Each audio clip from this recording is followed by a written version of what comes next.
The vast majority of people in the world don't hold Bitcoin yet. But even among those who do, there are many who don't truly understand exactly what it is. As Bitcoin continues to grow and ever more people begin to accumulate it, those who have this knowledge will have an edge over the rest of humanity. So, in this video, we're going to go back to basics and explain in simple terms what Bitcoin is and how it works.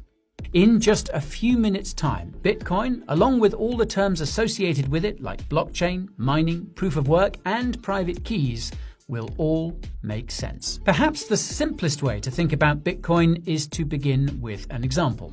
So, let's say I owe you $10. How am I going to pay you?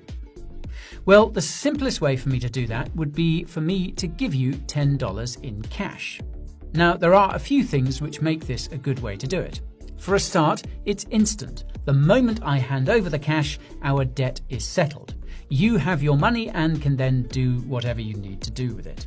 There's also no third party involved. It's just me giving you the money directly. This is known as a peer-to-peer transaction. We don't need to involve anyone else, and most importantly, we don't need to trust anyone else. There's no need for a bank or any other sort of middleman to get involved, which means that it's a private transaction as well. The only people who need know that it has taken place are you and me. But of course, there's one rather big problem with my paying you in cash. We have to be in the same place. Sure, I could put the cash in the post, but then we'd have to trust the postal service to deliver it. It would also take time, and I'd have to pay the postage costs too. So perhaps we could wait until we are in the same place. Well, if you happen to live in a different country, you might be waiting a while for your money. If you need the money quickly, that's no good. Assuming our paths aren't going to be crossing anytime soon, how do I get you your $10?